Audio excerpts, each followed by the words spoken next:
All right. Welcome, guys, for the Exploring Telepathy call for March 14th, 2026, in the middle of what appears to be tornado season. As we're all experiencing our 50 to 90-mile-an-hour winds.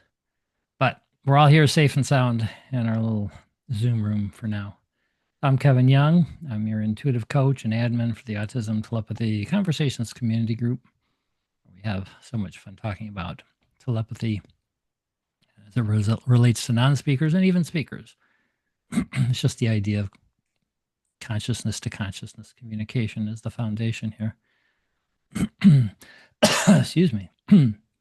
So what we're going to do today is the same thing we usually do every week, every other week when we meet. We'll do a quick intro meditation. Fortunately, we have Melissa here to lead us into that. We'll chat about whatever comes up with us in the meditation and anything else you guys want to talk about around telepathy and opening up our connections, our conscious connections. Everything positive and fun and whatever comes to us.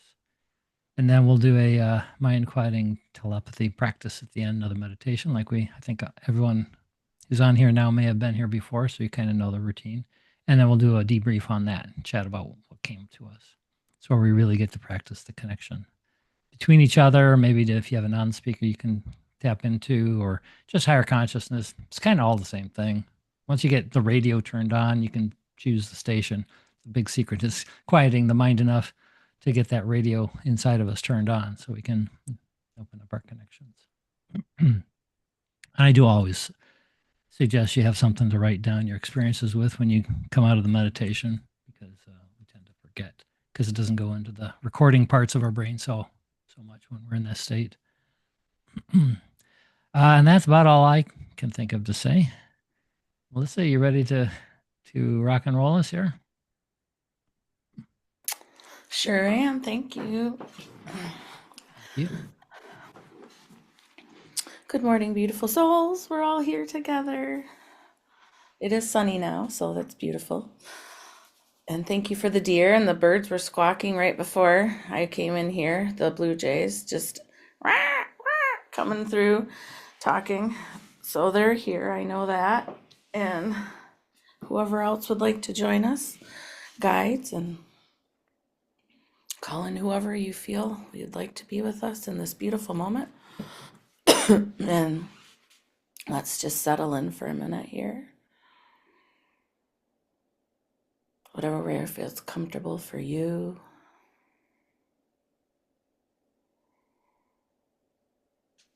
Just taking a nice slow breath in.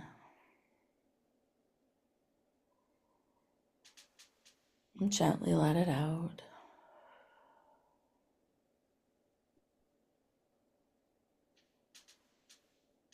And another nice breath in.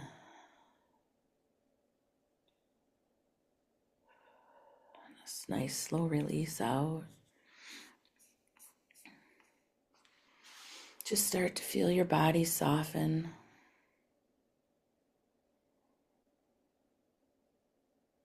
The shoulders just starting to relax a little more.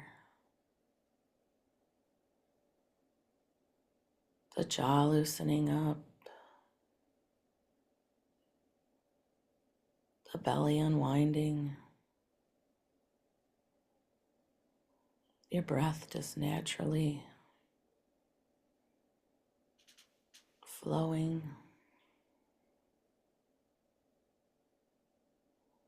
Just allowing yourself just to fully be in this space with all of us.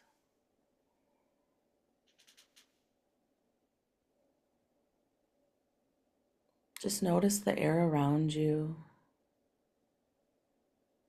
warm or cool. It's alive.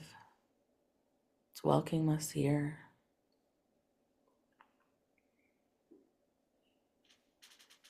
The ground beneath you.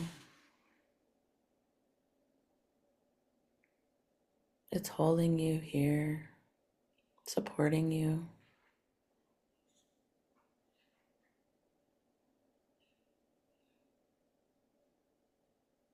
A quiet patch stretches before you.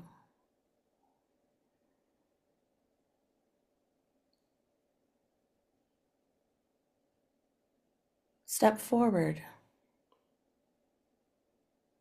letting your senses open. You hear the leaves and the wind blowing in the breeze. Birds are chirping to one another.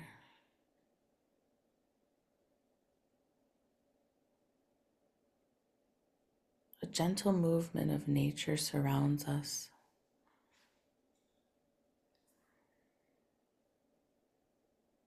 Some animals, they begin to appear at the edge of the path. They're calm and curious, very welcoming.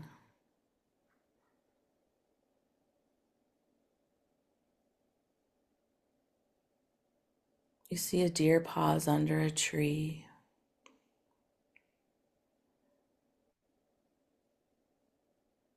A blue jay is gliding over your head.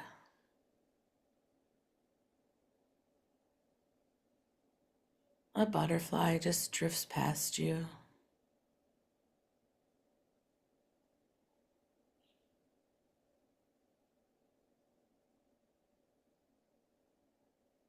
Feel this beautiful presence and peaceful energy. They're attuned to yours.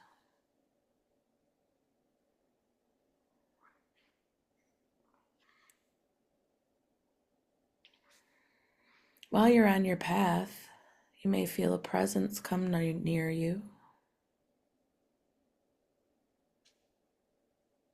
Just allow yourself to sense or feel.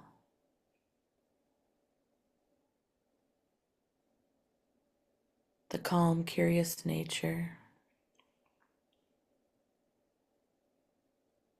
Just notice what comes to you. Maybe a feeling or a color, a gentle knowing. Maybe you want to send something back, some love or gratitude, or just say hi.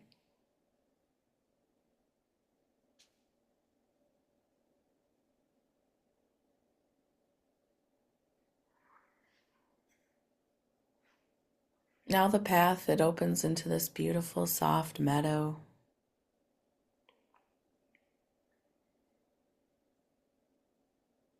And this small glow, it starts to come in the center of your chest. It's your soul light.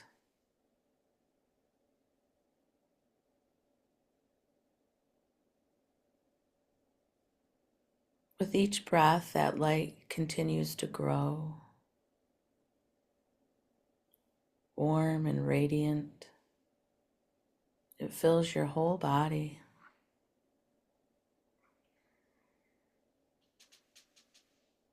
This beautiful light, it expands into the space around you, all around us, connecting the animals and the trees. It's connecting everything you sense and feel around you right now. Feel the warmth it brings.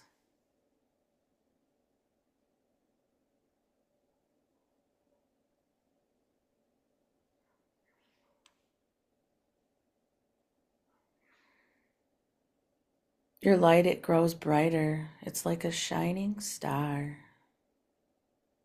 Soft, natural, without needing to rise anywhere. This beautiful light, it just radiates outward from you, reaching Mother Earth, all the animals, the sky. We are all connected, all alive, with the same living energy connecting us together. Just take a breath in here.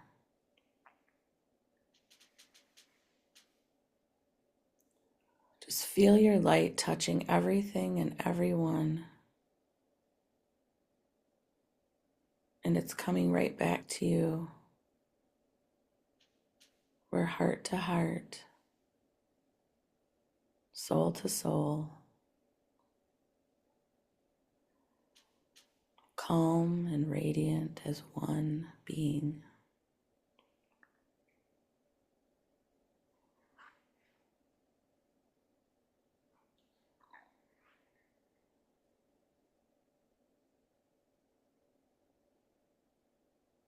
Just let this glow settle into your body, bringing warmth and connection and calming to your soul.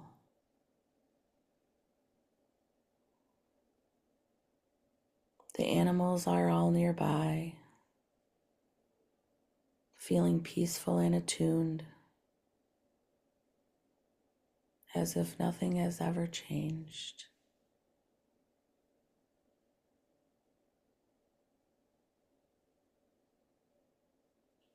Begin to feel your feet on the earth. Take a slow breath in and let your heart feel this soft glow within that you carry with you today and every day as you move forward. Seeing how we are all connected together with love. Take in one nice, slow, deep breath.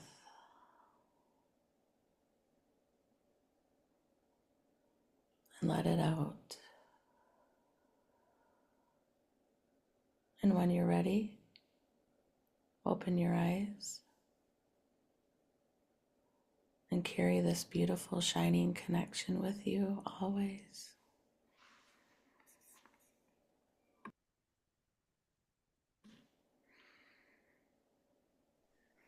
Thank you, Thank Melissa. you.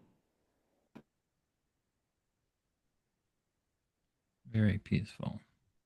Really took me the whole meditation to let go of the tension. It's this interesting thing when we have things like the power outage. I feel like I go into not survival mode, but hypervigilance mode. It's an old energy from when I was very young. And so it's hard to relax. Like I can hear the generator, but what if it stops? It's like that kind of energy. And so I haven't really even been able to let that go until this meditation. The whole meditation, I was just finding muscles in my body that were tense. And let's let go of that one. Oh, there's one over here. Let go of that one. So thank you. I really needed this. Yeah, go ahead.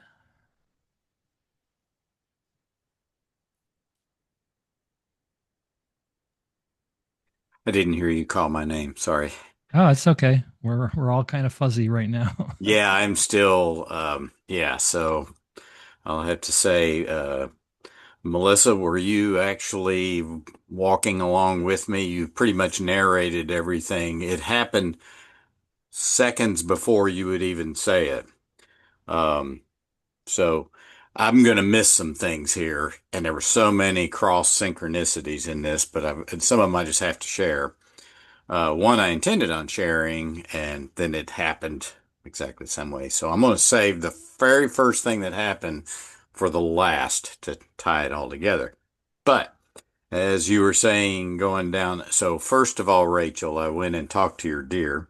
Um, they actually were attract. I don't know if they're normally appear this time of day in that area, but they were attracted to the I don't know what to call whether portal's the proper word, but the energy field that was when you connected to this and all the positive energy we were creating in the area surrounding you, just like a moth attracted to a bright light or attracted to a nice fire, warm fire. They got closer because of that.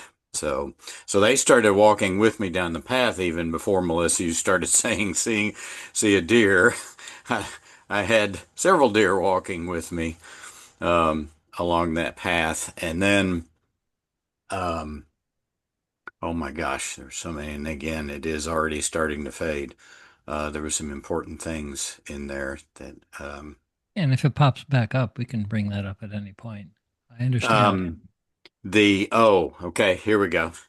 The right when you said the wind, hear the wind, it started roaring out of my window. I mean, like on cue.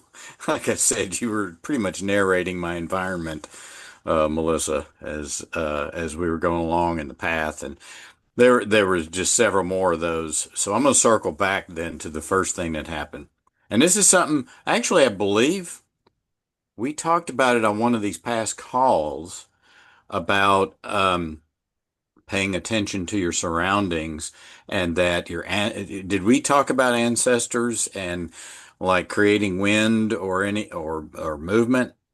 I'm not Didn't sure. we talk about that before? Don't remember. Okay, I see you're I muted. think somebody might have had a little story about some things, but I know we talked about, yes, looking around your environment, how the Yeah, animals are kind of yeah, here for that. things happening. And I know it was way in the past, but ever since I started paying attention to that, I started noticing it. And so what happens with me, as I start talking in my third eye room, I call it, to my ancestors, um, the wind always to show their presence, the wind just like 30 miles an hour, like unmistakable. It can be calm as can be, and then the wind will pick up. So I just recently relocated back to Long Island, and I had my favorite tree, which, by the way, so trees, as you tied into this. And so I had my favorite tree that I discovered through past meditations where I was at the cabin I was living at. And the very last thing I did before I drove away from there was do a meditation at the tree. And I always put this digital recorder up on a branch up above my head so I can narrate if anything happens. And I also pick up EVP voices of spirits and things. It's a whole nother story. Um, and so, uh, soon as I started, just like in this meditation, as soon as I started, and I started acknowledging my ancestors outside here, and then at that tree, the wind just I'm like, well, hello, ancestors. Good to see you again. But during that meditation at that tree, I became so distraught, not distraught, wrong word, emotional, not distraught, but emotional because I was leaving the tree and it was the last time there. And we became that tree significant to me still. So after I was done, I walked away, got in the Jeep, drove off, and as I was driving away, I kept thinking about the tree. And then I kept thinking about the recorder, and it's like recording started playing back on it in my head, and I became obsessive about the recorder, and I didn't understand why. So I got about 2 miles away. It got really strong, and at about the third mile, finally, an image dropped into my head of the recorder with the red light shining like that. Oh, And, but the most amazing thing in this downloaded image telepathically sent to me was the viewpoint. Remember, I told you I placed this in the branch above my head. The viewpoint was from the tree looking down. oh wow. And so I stopped the Jeep right in the middle of the road and I'm like, did I stop the recorder after that meditation? Because I was so emotional that I didn't know if I'd stopped the recording. And then suddenly I went, did I grab the recorder? I didn't remember. So I immediately pull over and look in my electronic bag and see the recorder's missing. So I'm like, it's still on the branch. So I turn around and I drive the 3 miles back. And as I'm driving, that image kept playing in my head. And I'm like, it couldn't have been pulled out of my head as a memory, a past memory, because I could never see the recorder from that angle. The angle was looking down from the tree's point of view, sent to me by the tree, saying, hey, not only did I see the red light still on, but it said, hey, you forgot your recorder. So I get back to the tree and I get out, and sure enough, there it is, and it's still recording. I snapped a picture of it. I had to reach way up in the tree and climb up to even get that angle to snap a picture of it. and proving irrefutable evidence that a tree telepathically sent me a message saying, "Hey, you forgot your recorder." And it's mentioned, by the way, it's still in record. That's also something that just like there's no way to make that stuff up. So, anyway, that ties into this because of the ancestors and the trees and all that. And it's just an example to share here of our telepathy experience. So Oh, I I had to share love that. that. Yeah, it's sort of like an out of body experience, but it was a in the tree experience. Wow. Yeah, I'm actually getting very clear imagery as you described that. And I have you actually listened back to the recording? Yes. Just wondering if there's an At least four voices on there. One of them actually, I'm pretty sure says, "Oh, Scott's coming back now." They're narrating as I'm driving down the road. Yeah, yeah, wow. I love it. that's a whole nother episode. Yeah, right. You've got a lot of books inside you, ready to burst forth. I think, Scott. I love that you started that new meditation channel. That was the tree then that you in your. I don't know if you guys know that Scott started what I think two meditation channels, and one of them there's an intro video, and you're sitting under that tree, right? Oh, oh no! If you want to go there, that tree was introduced to me telepathically, image downloaded while meditating at the very first tree I ever telepathically talked to. It downloaded the image of that tree for me to go find it. And I Wow. knew the general area of where it was at, but it wanted me to film the first episode there. And that's the tree that has a nook that I was leaning against. And when you sit in it, the tree hugs you while you meditate. Oh, wow. You can't make this stuff up. Yeah. And um, so yeah, so I started that, and I just finished right before this call the second episode I'm getting ready to upload today that explains the science behind the physics and the spirituality that I think we're seeing with the heart data. That you see me wearing this. This is measuring my heart variability, and then with that you can decode your heart. Glad you, this is another thing, Kevin.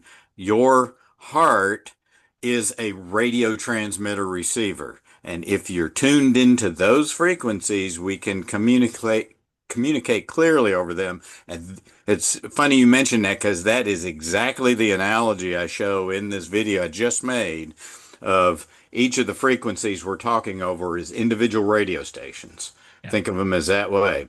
And they're both transmitting and receiving. Your heart has a toroidal energy field that's both sending out and pulling back in, sending out and receiving constantly.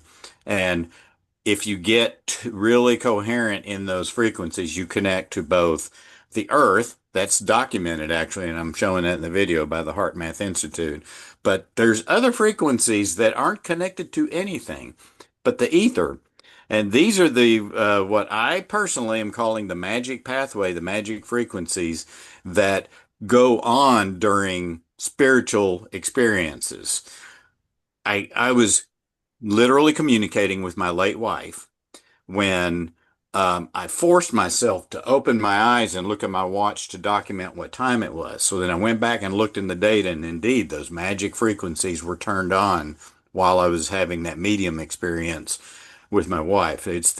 Seems to be the energy that the radio stations that our heart sends to the ether. I call it this way. They're the hands that pull the veil back so that there's no veil between you and the other in the ethereal world. That's the what this is just my opinion based on what I'm seeing already.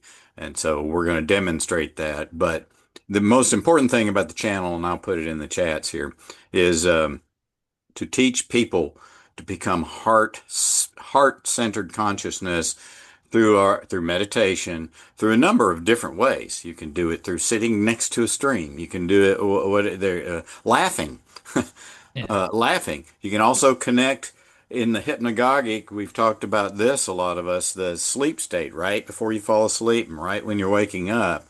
The hypnagogic state you can surf that and actually begin to open up your spirit communication to that's when a lot of visitations occur from deceased relatives. And as you all know, I'm preaching to the choir, but anyway, Hmm. that I'm finding it with the heart data that right during those states, those frequencies turn on really strong. Makes So sense. yeah, Makes to me, it it makes gets sense. yeah. Yeah. Well, and the neat thing I like about like these conversations and really our broader community is that you, everybody's got to find their own path to the connection, but you know it when you feel it, and whatever tools and techniques it takes us to open up those components to experience that is what that's what matters. And I love that we get to share and see different perspectives. Then you can kind of choose your own unique ways of connecting, your own And unique that's paths. one of the things the channel is going to explore is all the different ways. Different things work for different people. And one time meditation technique works really good. Like I use color kaleidoscope to stare at and get into a deep. And then there was another time it annoyed the crap out of me and I had to turn it off and do something different, so the different times you need different techniques even. Well, I think that's a really important point. 'Cause I remember early on when I was learning meditation, there was like this was how you meditated, right? And until it wasn't, and then I was kind of lost. Took me a long time to get to the point what you're saying. Like every morning, uh, when I'm laying there, I'll put something on, either music or a guided meditation or background noise like a river or maybe nothing, but I think your point is really well taken. You just allow yourself to find the path of least resistance in that moment that you feel called to. When it says, "Oh, this is the right thing to do right now to get me there," and then it just seems like it's a lot easier. 'Cause I know my brain is very logical, practical, kind of linear, step by step kind of thing, but that just overshadows the broader guidance, which sometimes is all over to get you to where you need to be. Wonderful. Oh, thanks for sharing that, Scott. 'Cause Rachel was asking about your channel, and Rachel's got her hand up. Go ahead, Rachel.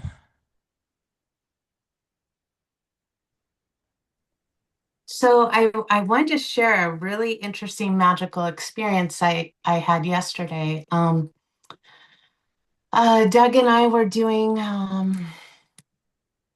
some healing work yesterday, and we had a guide that was taking us through energy kind of healing. And I went first. And I saw lots of kaleidoscope images that was really intense, a lot of geometric images. It was really interesting. And then it was Doug's turn, and Doug was laying on the couch and he had his blindfold on. And while he was doing his energy healing and work, I noticed his legs were like shaking and doing some things. And so I just started meditating and I wrapped him in my light and just sent him lots of loving energy. And I continued to meditate and send him love and energy. And then I got that I really wanted him to relax. And we're all adults here, so I'm going to share a little bit. This is really magical, and I want to share with you guys. So I envisioned kissing him all over and sending him love. And I really wanted him to be in the flow and relax. And so I imagined kissing him and kissing certain parts of his body and really intently sending love. And then I really wanted him to let go and relax. And so I had a vision of us intimate and certain position of us being intimate and everything else. When he came out of his healing, he talked about in the beginning where he met his parents and then he flew, left his body and he flew up with his parents and connected.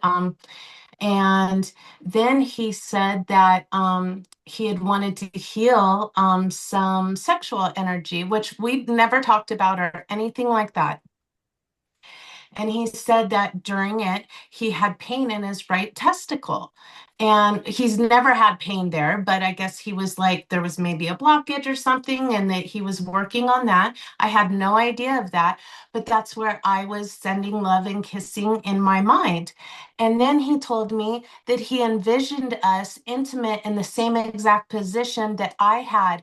And it blew my mind. We're connected so much on every little thing. Like, I'm going to do something and he says it out loud, or vice versa, constantly all day long.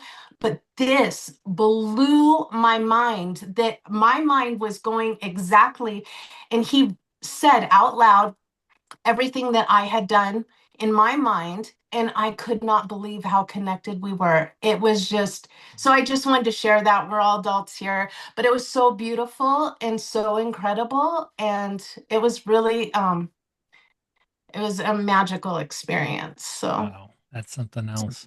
Well, I'll tell you what, I think that's one of the things that I know women often have sexual healing needs, but I think men do equally as much. It's just a lot more buried. It's a lot darker. I know there are things in me that uh, I have no idea what they are, but I can feel there are elements. And some stuff came out last year. There was some emasculation from my dad, not physical or anything, but just emotional attacks and ways to reduce you as a man. mhm. And we internalize that stuff. And at least I did, and I have for most of my life. And it ruins testosterone, it ruins other physical aspects of the body. And so this is the time for us to be healing and releasing. And how lucky he is to have you there on his magical same frequency. Yes, Suzanne and I will often have those similar imagery, like things will happen at exactly the same time. She'll say what I'm thinking and that kind of thing. And I think that's a great testament to both of you doing the work on yourselves to the point where you can allow those things. And give him a lot of kudos for, as a man, being able to be that vulnerable and to start allowing those things to come up. You Yeah, guys, I you feel could go ahead. so I feel so blessed that we're in a relationship that it's safe enough for both of us to do the healing and hold that container for each other to really do this deep healing. Yeah, it's really truly beautiful. And maybe there'll be a time where you'll feel inspired to share some of what you've learned to help others to heal. Is that For ever? sure. Yeah. So just one other little tidbit is last week I was doing my brain spotting that I've been doing EMDR and brain spotting to heal past traumas. And after that, I did some beach therapy and I went to the beach and I was walking along the beach and I was noticing, I was just taking it all in. Like Melissa, when you were talking about feeling the air, like I could just feel the coolness and the sun, and I was just taking it all in. The waves were roaring and crashing, and I saw this older couple walking hand in hand, and I could just tell that they walked together side by side for years. You could just tell by their love and their energy. And she had this cute little purple jacket. And then I saw this young gay couple walking carefree hand in hand as well. And I could feel their love. And then I saw a mama with her little babies, and they were walking hand in hand, and all I could feel was such a connection and love, love, love, love from everybody. And it just was oozing, and just like it was so magnificent. And I was just in this wonderful blissful state, and I was walking along the beach and I found a heart-shaped rock, and it just like made me so, it just felt warm inside, and like what a confirmation from the universe. And then when I was walking back to the truck, this older lady from the retirement home upstairs in her window yelled down, "You're so beautiful to me." And it just like, oh, and I said, "So are you." And it just like was just such a beautiful day, but I could feel love from everybody and how much everybody loved each other. And that was another beautiful thing I just wanted to share. Thank you. Yeah. You can share as much love as you want here, Rachel. Thank you. Yeah, boy, when you're on the frequency, you can't help but see it everywhere around you. Alyssa, what's up? Speaking of that love, that's kind of where I've been healing too. And then, yeah, also see sometimes where I've crashed from that love because it was like love you're not used to having. And I wrote a little bit about that. And so when you didn't have that love growing up from the parent and you figured out how to give it to yourself, and then when you get in that love state so much, it's almost like such a high for me. Like I'm already kind of in the ethers and then go even more higher up, like elevate. And then when I'm come back to earth, it was almost like life shattering in a sense because a couple days after, like you're in such a that love bubble, and then you're like, this can't be this good of a love bubble. Like The you old almost brain kicks in. going, you're not Yeah. supposed to have this. This isn't what you're supposed to feel. And then I have my animals again keep telling me, no, you're healing through us, and this is what you're supposed to express and show how when you're with us or walking outside yesterday, dropping peanuts around, talking to the trees, they're like, you're not out here enough with us. Like I go out there, but they're like, you're here, but you're not sitting with us enough. So like then I backed up to the tree and it was literally like I could feel it wrap around me and talk to me and like you're here in your element again. And then another bird showed up that was up above. The blackbirds are back. And so I've had a blackbird named Marvin last year that was here. And when I left Monday to go to the store, I was like, are you coming back, Marvin? I could sense the birds were there. And when my daughter comes over Wednesday, you would have thought she won the lottery. Comes into the house, Mom, Mom, Mom, Marvin's here, Marvin's here. I know it's him. I saw him on the corner when I got pulled in the driveway. He was on the wire waiting for us. And so then when we were under the tree too, right here, and the bird was just staring at me, the same one that me and her talked to. So then Alan is another one, his name, that just showed up. And he was above talking to us. And I'm like, that's not Marvin. And she communicates with him just as well. And so like literally answering us right back. Are you here? Chirp, chirp. Are you here for the season? Like chirp, chirp. We are. And then sitting with the tree, and I'm like, you can't make this up. I was like, and I go to myself, this is what you need, not need. This is what here's some content right here. Like, just go sit and talk about this right here because I know I'm not the only one listening to Rachel and Scott and Nefreed and Kevin and Suzanne and Annalie and all of us talk about our animals and the birds that come to us, and they all have those messages. And so with that love, it's just like I've been pouring that out too, and I feel such a difference when you heal from that state, or you're in that state doing the meditation, or you're in that state doing the meditation for others, but your own. Or me and my daughter have been doing healing together too.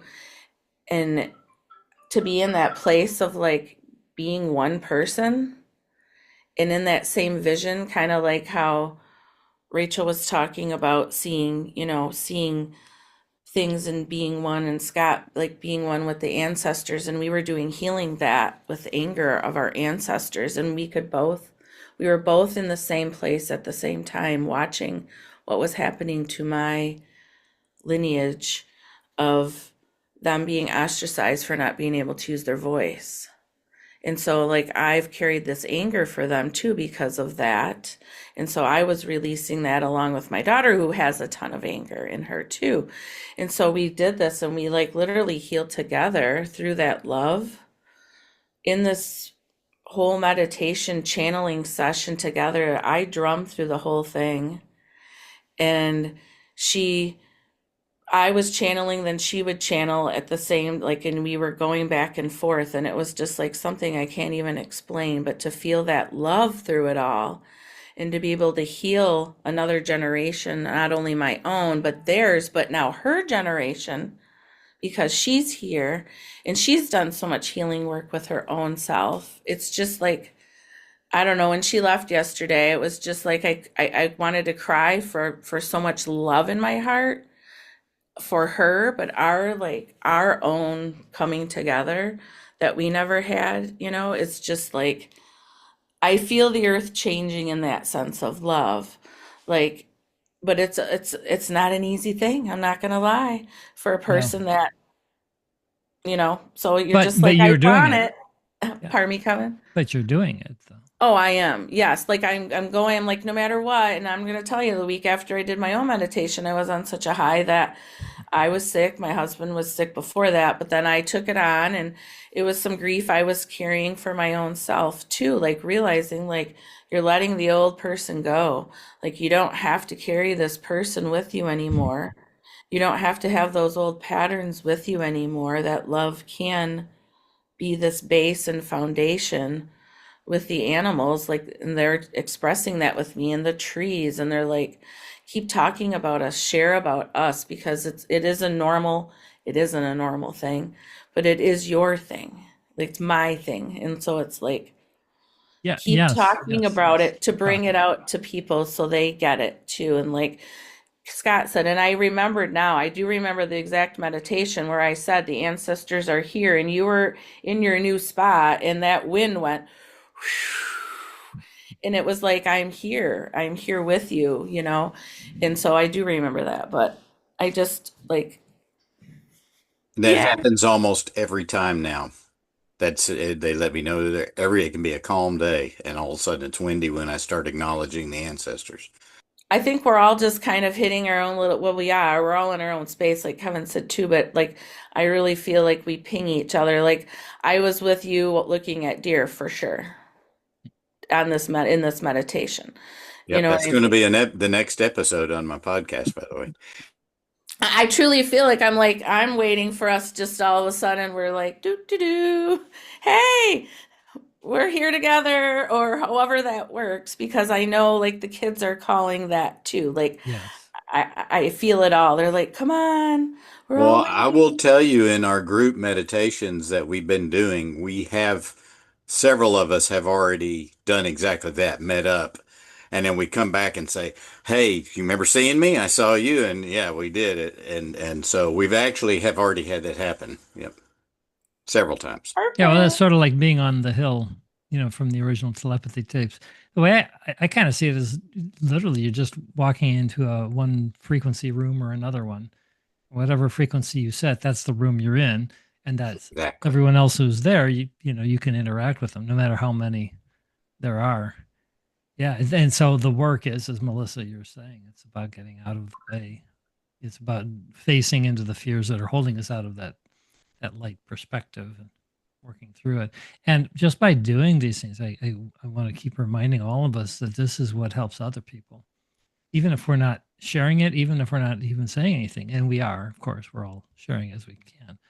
But just the new energy emanation that comes out of us as a result can influence those around us who are ready for it.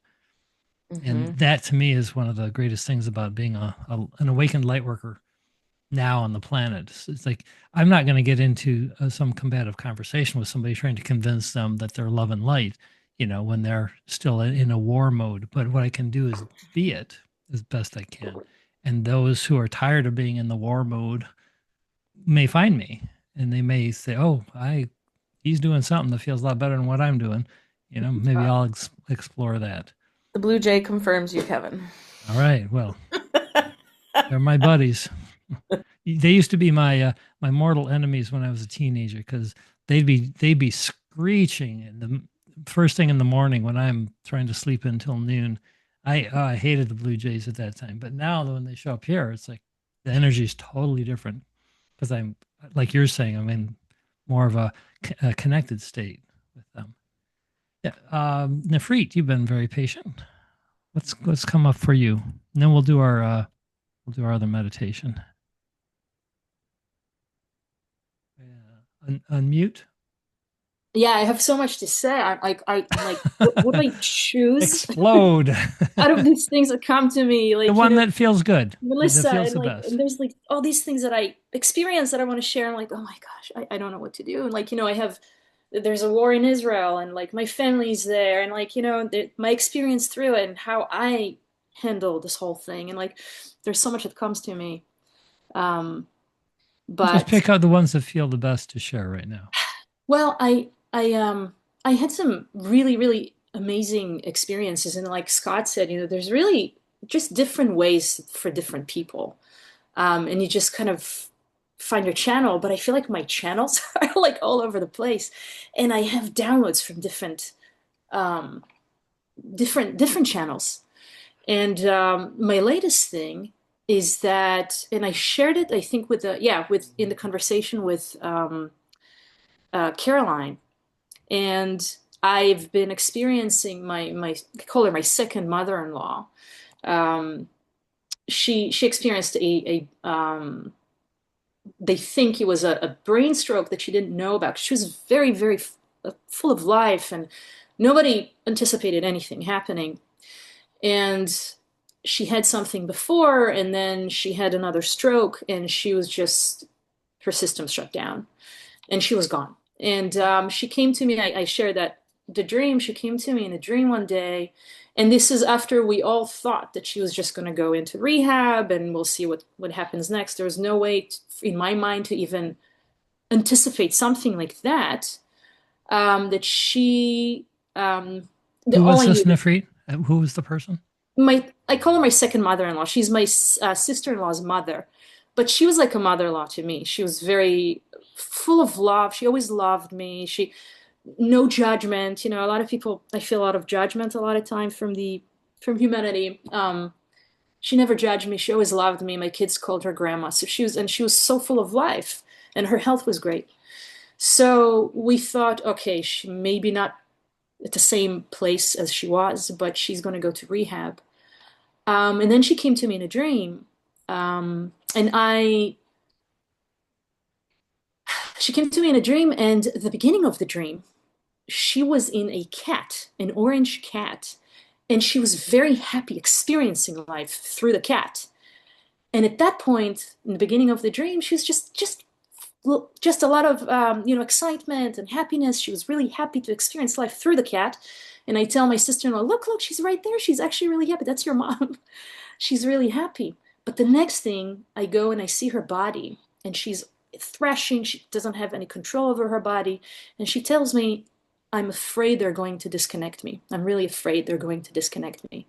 I just thought it was just a dream, one of those dreams. Now, I have a lot of things that are, like I said, opening. I always had a lot of spiritual experiences, but the more you practice, the more things open up and expand, and the more things your abilities expand. And so I had this dream about being, and I talked about that too, kind of perhaps a bridge between, you know, um, the other side and humanity, and maybe walk people to help them to their death. And I was like, what is that all about? I don't know anything about that. And I had a lot of experiences in the hypnagogic state, like what I call liquid geometry, which is so very different. The way it feels, like I literally see things, so many different things, and I actually have to choose to not go there because I'm so tired. And it opens up, and I'm like, no, not tonight, because it comes to me, and I have to sort of choose when and where. So now it's these dreams. I have a lot of different dreams that I know that are more than just a dream. Anyways, in that dream, she said, I'm afraid they're going to disconnect me. And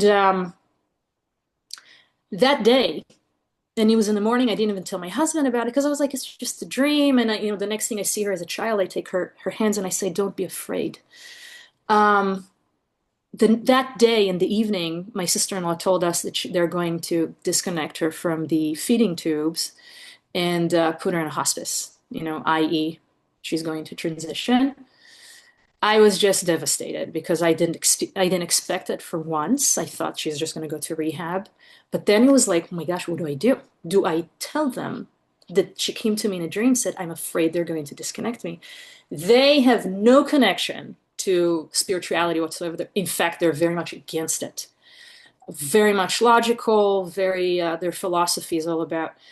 So my husband, who's very came from that family, he knows about all my experiences. I actually influenced him a lot, and he learned a lot. And he said, we can't tell them that. They're just not going to be receptive to them. They're probably going to just shut the door, anyways. So in my mind, was like, okay, I need to go and tell her what's going to happen. And I kind of connected to her in my consciousness, and I told her what's going to happen. And there's all sorts of experience around that with her. which I couldn't even know. And she asked me to bring her clothes, and she wanted her my younger nephew to visit her, and all kinds of things that I wouldn't even know. But the thing that surprised me was that I expected her to be very reluctant and very scared and to do a lot of work, and I've never done anything like that. I'm like, I need to go and tell her what is going to happen, um, and kind of help her accept it without any judgment to them or to anything, really. As a transitional support person. Yes, just like that dream before that. And the thing is, she it was very surprising because and I was wondering if she had a living will, like what was her in the physical, what was her wish? And I can't ask that, my sister, and I can't say, did she ever, like, what does she want to do? But when I visited her, she was very much okay. She was scared, but she said, I understand. I don't want to be a burden on anybody. I understand. I don't want anybody to take care of me. She was very understanding. In fact, she was making me feel better about it. And I was like, oh, there's not a whole lot for me to do. She's just, accepting it. She was very, and it was very fast. And she was just, and the interesting thing is that she eventually passed. And that day, in the morning, I get up, and it was about a week ago, but her interactions with her saying, I don't want to be a burden. I totally understand, and I don't want them to take care of me. That made me feel better. I could let go of the grief, and she was actually making me feel better. So she passed away, and we knew it's going to happen a week ago. And the day she passed, it was Saturday morning. The minute I stood up, I looked outside the window, and I see an orange cat walking. Didn't think anything of it. It's just an orange cat. I never see orange cats on our property, ever. I stand up and I see an orange cat, and he stops and he looks at me. I have a picture of the orange cat, and I look at the cat, and for a few seconds we stand there and stare at each other. And I moved on. I said to my husband and my kid, I was like, hey, there's an orange cat. There's like I sent my husband the picture because I was downstairs, and moved on. And then in the evening, I learned that she passed that day, and it clicked to me that she, in the dream before, she started as this orange cat. And I was like, she just sent me this cat to tell me she's okay. She's passing, but she's okay. Because the beginning of the dream, through that orange cat, she was okay. She was happy. She was experiencing life. And I was like, oh my gosh, that's uncanny. It was so beautiful. And I already said my goodbye beforehand. And, I came back that evening, and she's like, well, we already said our goodbyes. And it was just really, really interesting how all these interactions. But the other thing that happened to me, that it was, I don't even know how to, this is a completely new thing. I started experiencing different beings, souls, whatever that, coming to me. Now it's all in the consciousness, right? It's not imagination. I'm not sitting there trying to come up with something. It just kind of unfolds. There's a few things that happened. The first one that I kind of see it as like a soul walker along those lines. My mother-in-law was the first one. But then I had this, I was talking to a friend of mine one night, and she was talking to me about ancestral healing. And she described to me all the steps that she was working with as a spiritual therapist. I've never heard of it before, and I thought it was very interesting. But as she's talking to me, I felt this feeling. I've never, I know a lot of people talk about putting defenses, like protecting your energies and putting yourself, like putting in a kind of a pyramid and all sorts of stuff. And I just never believed in it because I said, I'm just a being of love. Yeah. And I walk around exuding love. There isn't a being in the universe that is going to be able to, not going to be receptive. All I need is just love. So I don't feel like I need to protect myself from anything. Because protection is actually sort of the opposite frequency. It's fear-based. Yeah, I just feel like anything, when you are walking around with love coming out of you, there's I don't believe Nowhere in any higher of to that. go. It is the energy Yes. of the universe. But I felt like this kind of feeling on the back of my neck, like there's something that wants to pounce on me. Never experienced that.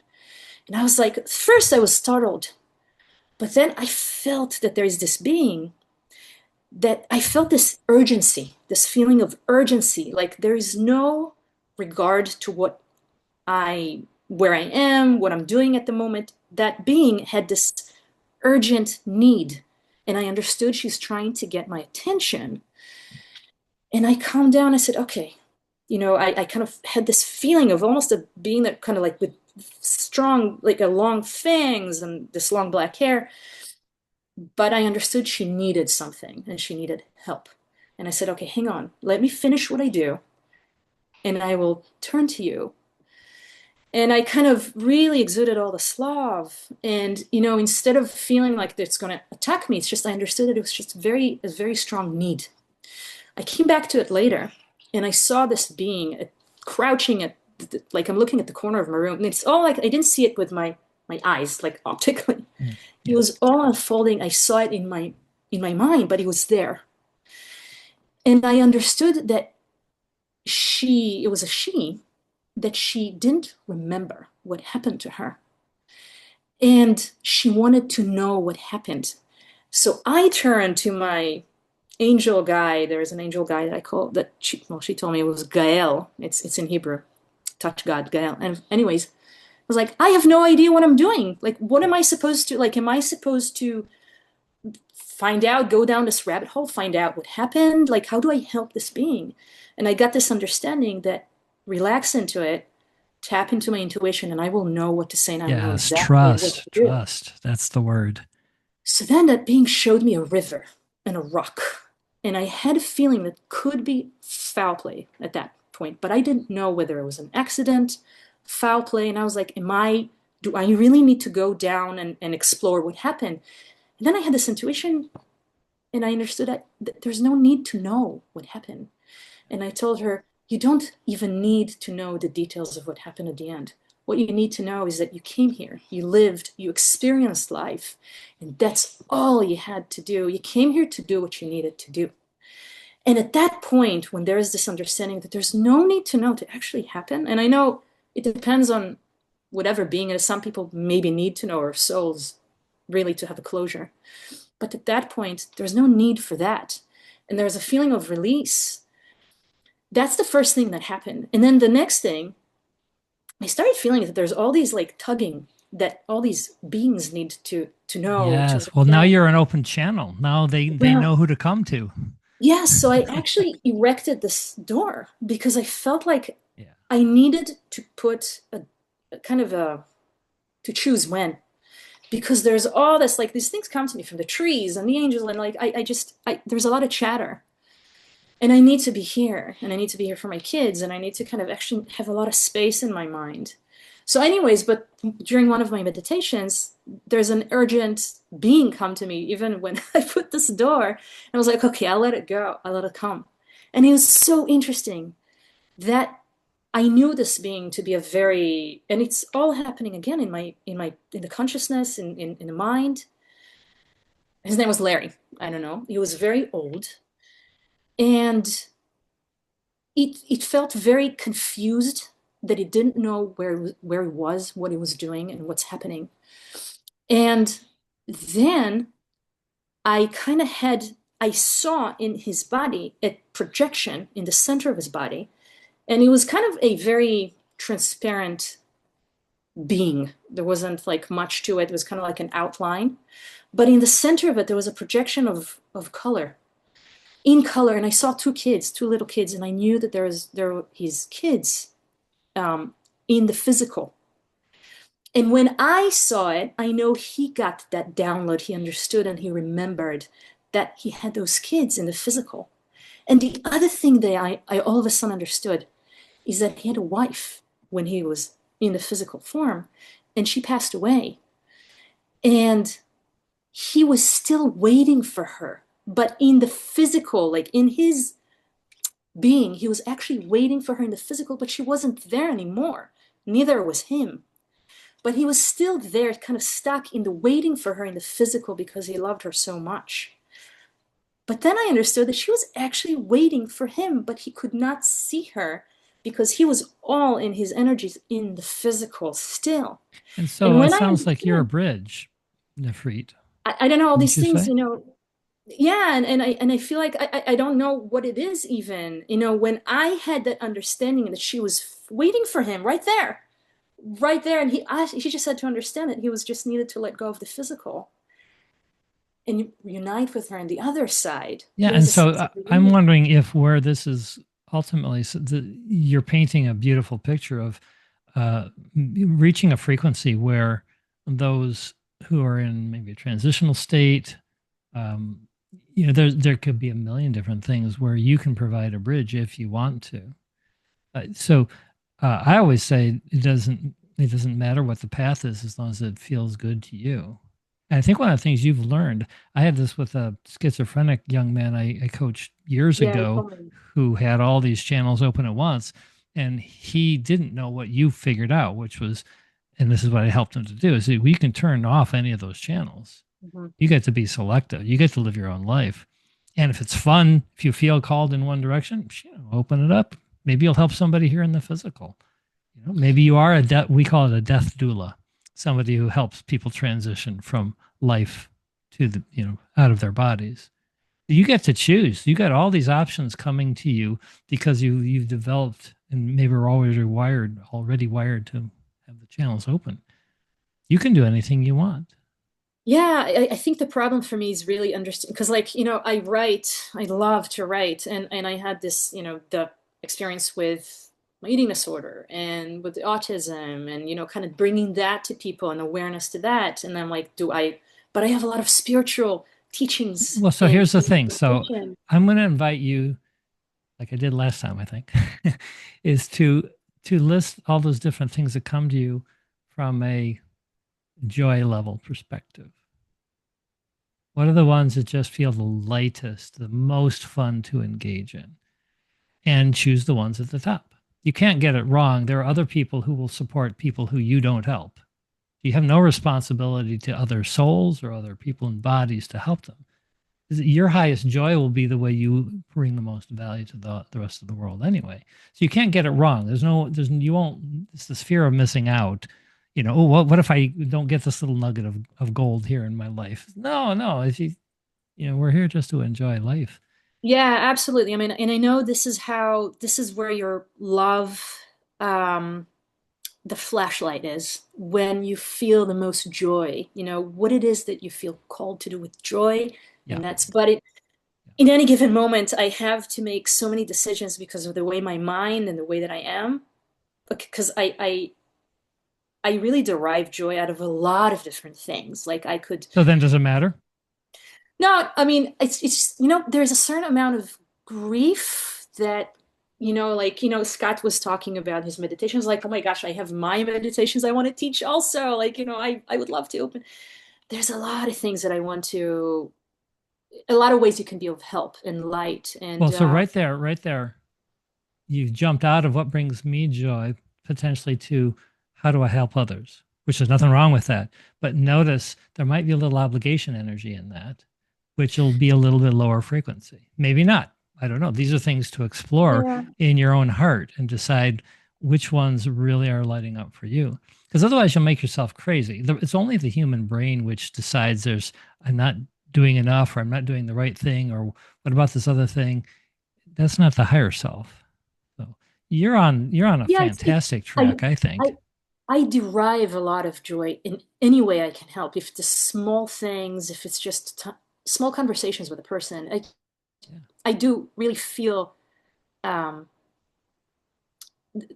just it's not really a sense of obligation. I really do feel, very fulfilled from, There you and go. I know acts of love, they don't need to be big, they don't need to be small. It's just whatever it is that you. I'm just sharing. It's just a lot of, like, Thank you my for my sharing. mind, like, it's just kind of, I have Well, all these things, like, what do I? yeah, It's you're so hard. very inspiring to those of us who don't have this broad connection, like me. I'm still working through some of the base level uh, traumas from my own childhood decades ago to get to a Yeah. point where I can just open up to a channel, and you got them all open. So you're But it inspiring to can, me. it can develop and expand, and No, I that's realize the that. beautiful Yeah, thing. yeah, and that's Yeah. again, you're inspiring me in that respect. So, Mm. in the interest of time, one of the things I realized is that uh, I didn't mention anywhere in our event, the Facebook event or online, that the time zone had shifted here in the U.S. Not the time zone, but the daylight saving time came on last weekend. And I was going to mention that, and then we had all these other things that, and there's other things that have come up in our lives here, compacted into a couple of weeks, and just I realized a couple of people like Hazel and Alexander came online, probably thinking the call was just starting when we've already been going for a whole hour. So I apologize to you guys in advance for that. Hazel, if you can make it kind of quick, because we haven't done our second telepathic meditation yet.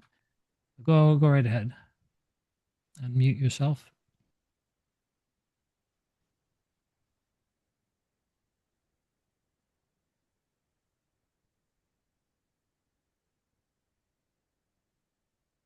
Hello? Yeah, there you are.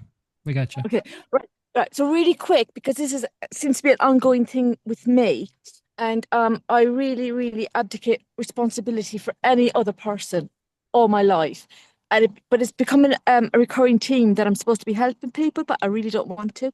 I'm just going to quickly show you where I'm sitting right now. Can you see it? Beautiful. Yeah, so I'm in a graveyard, and so what what Nafreet was talking about, because I often have spirits come to me and I've got to complete whatever it is that keeps them on the airplane.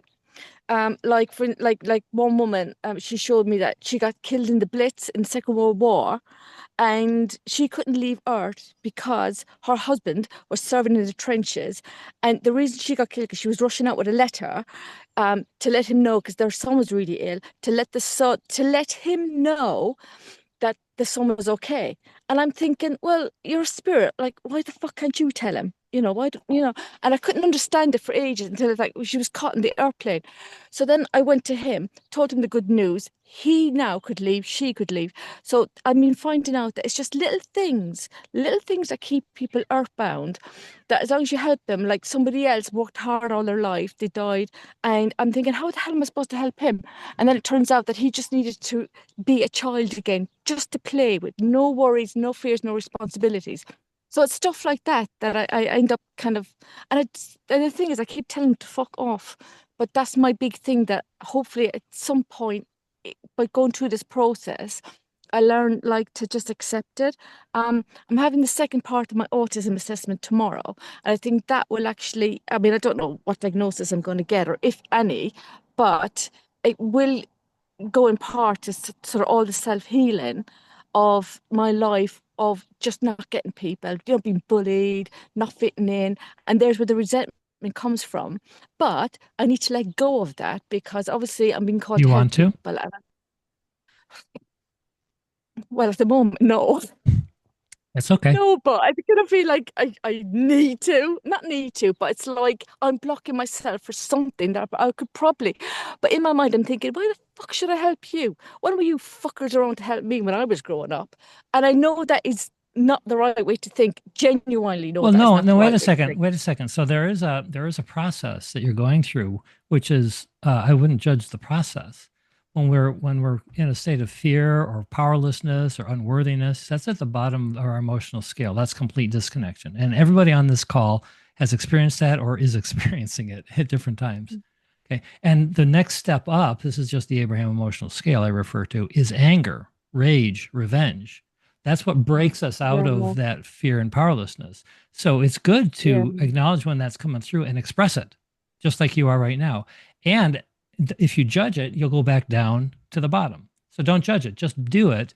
Let Okay, it yeah. through, swear, cuss, hit things, whatever you do, and then allow yourself to float back up and just say, hey, that door's not open for you guys right now. I'm going a different direction. Okay, so I understand the difference because I've been hitting things and cursing things and whacking things all my Good. life, but Good. out of resentment.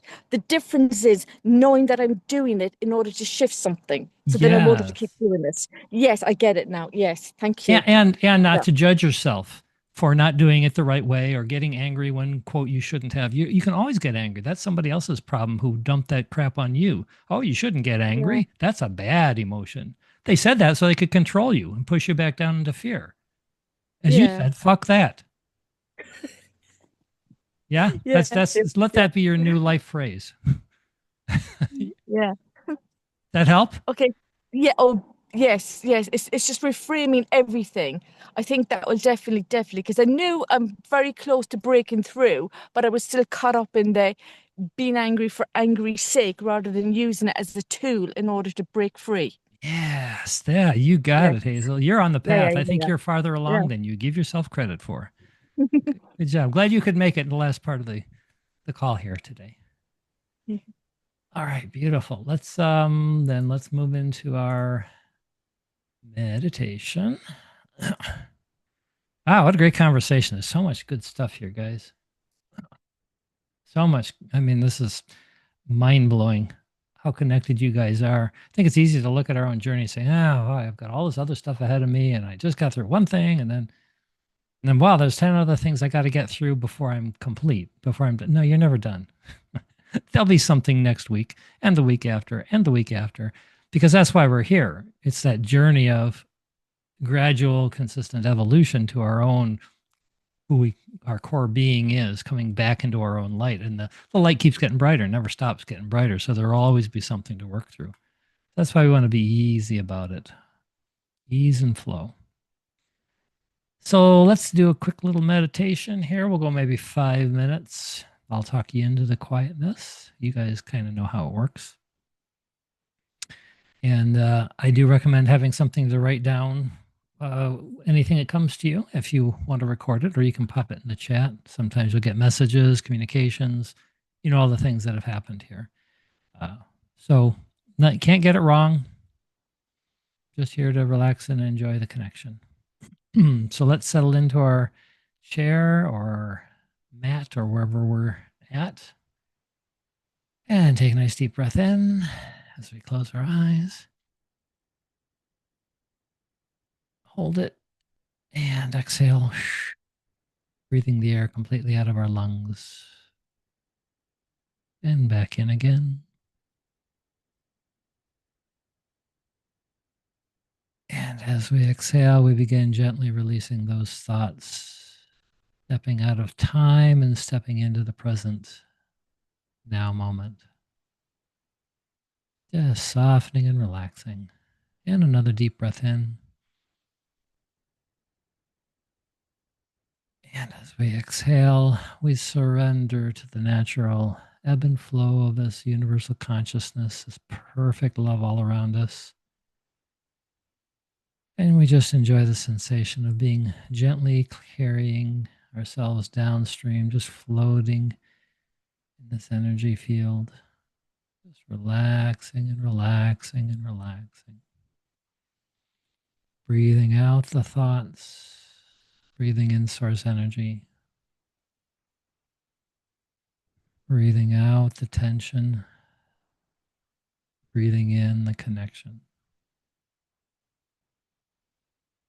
breathing out anything that doesn't belong to us and no longer serves us. Breathing in the love and the light of Source.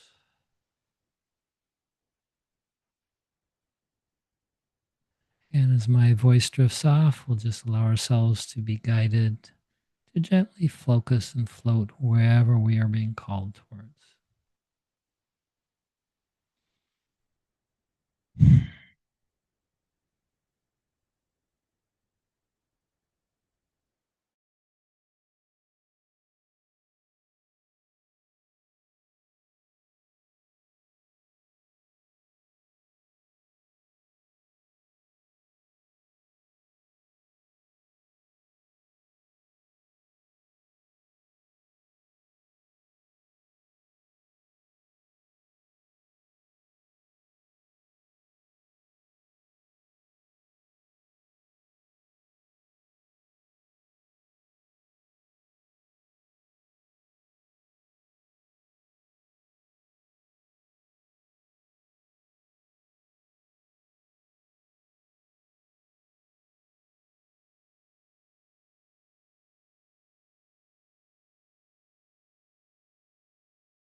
You bring your consciousness back into your body, back into the room.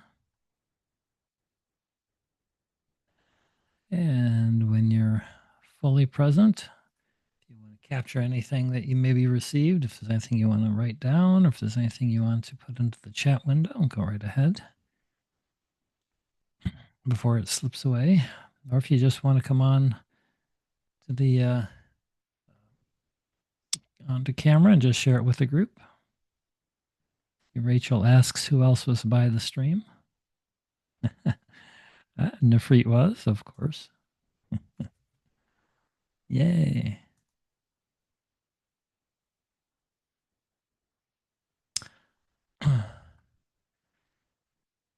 So I had a hard time completely letting go. I kept having ideas come to me, which is good. That's also part of everything.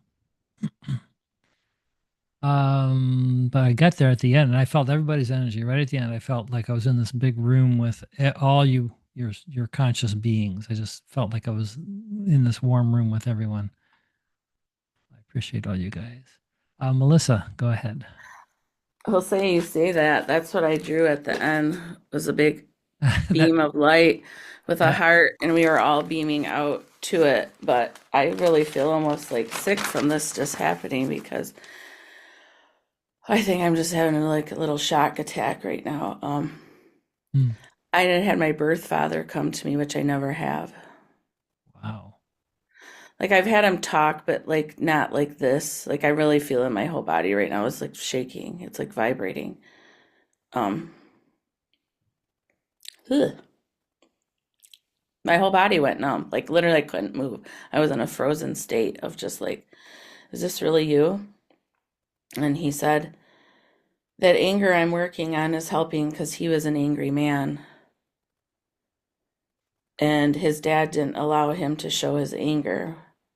And he drank himself to death at age 60 from holding all that anger in.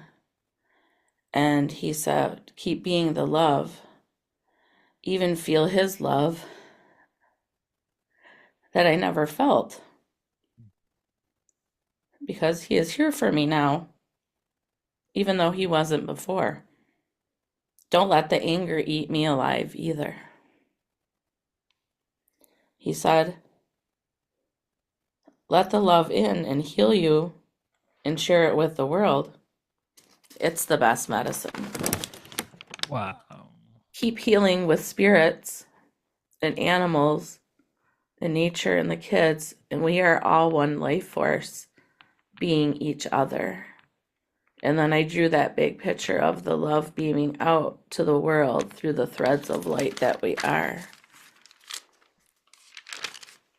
Wow, Melissa. So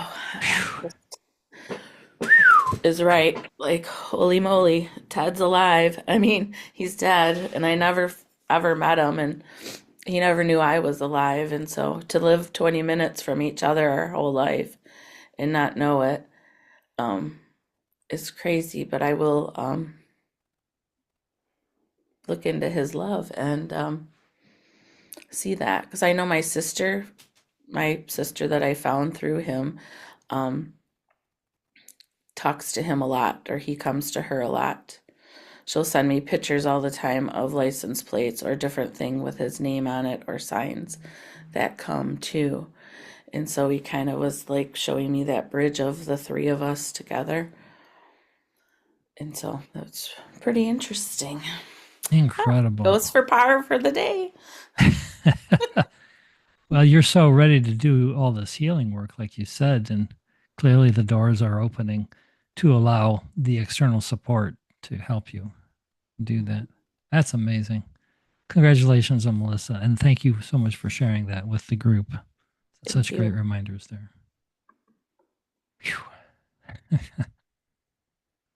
We're all here to heal, boys and girls. Let it in. Rachel, go ahead. So I was envisioning I was by a stream, and then I started to put my feet in, and I saw Scott was there kneeling down. He was at the edge of the stream, and almost one foot up and one down, kind of kneeling. And so I went and put my feet in, and then there was a big like a tree had fallen, and I leaned up against it. And then Scott went in all the way.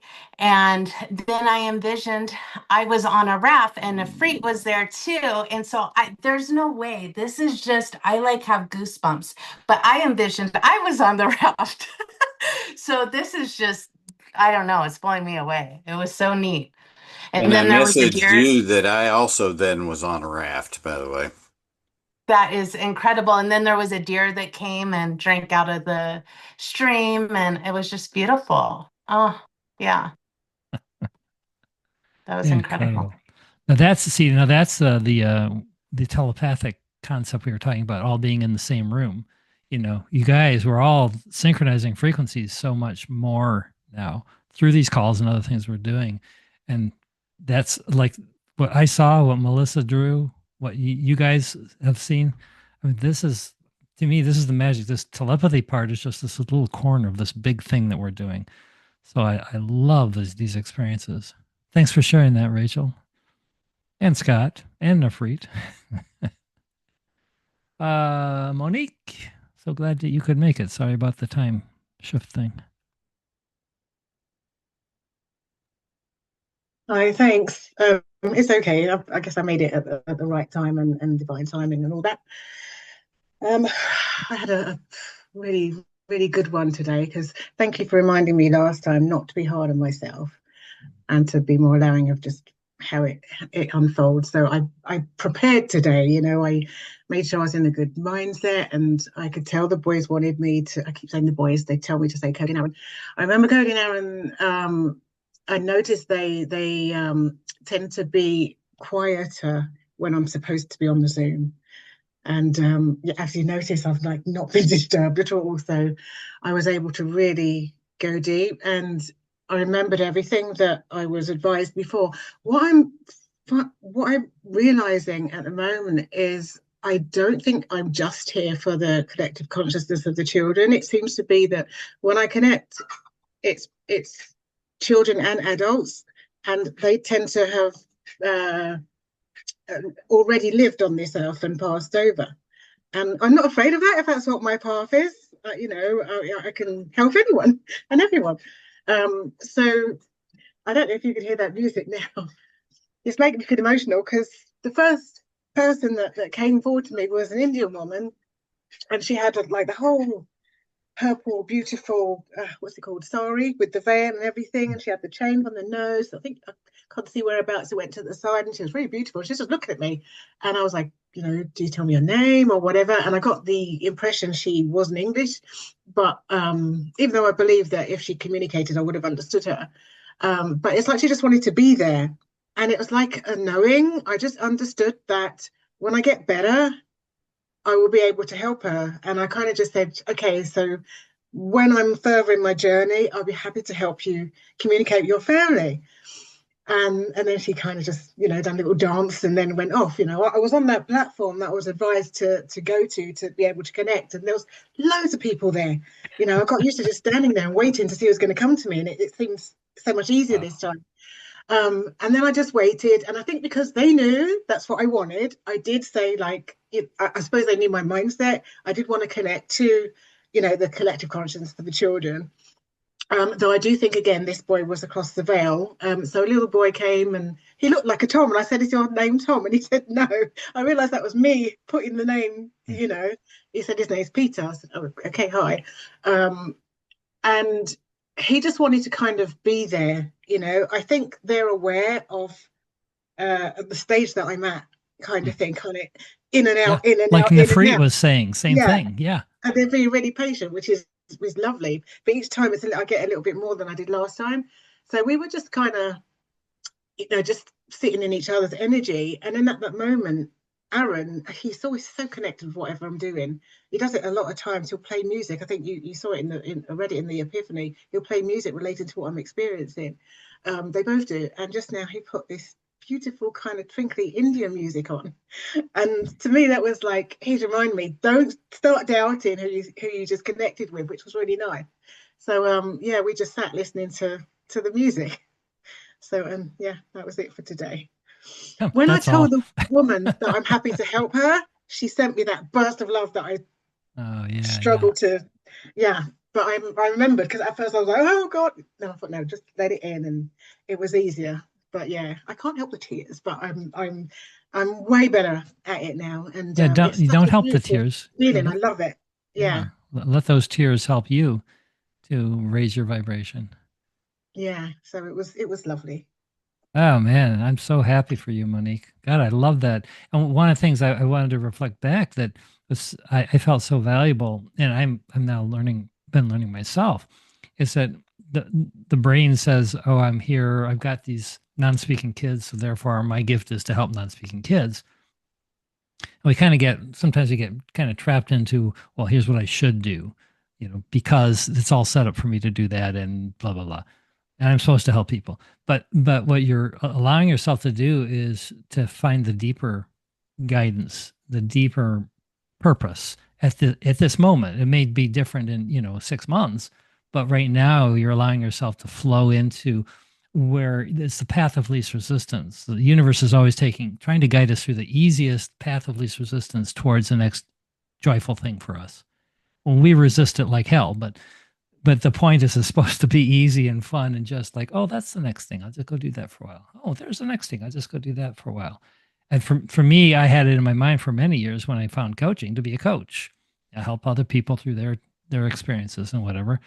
And it just wasn't, it was fulfilling, but not enough. And then, oh, well, let's add intuition to that thing. Oh, but that's good, but there's more. It's like, well, so and this year is new now. I'm doing this kind of work, and but there's more, and so you have to have resistance until something breaks, and then you let go and you move on, with a new thing. So I want to acknowledge all you guys who are doing this, who are this sort of letting go and stepping into this bigger, brighter work, that and just following the inspiration in the moment as to what's to do next, and just do that, and then follow the inspiration that comes on the heels of that, and do that, and it always works out. Does that make sense? I don't know if I articulated that right from my Yeah, it brain. does make sense. I do feel like I might be supposed to be a voice for the kids that have passed, as well as as Mm. well as Yeah, yeah, similar to what because there's a Scott lot of was kids that doing. realize now that have passed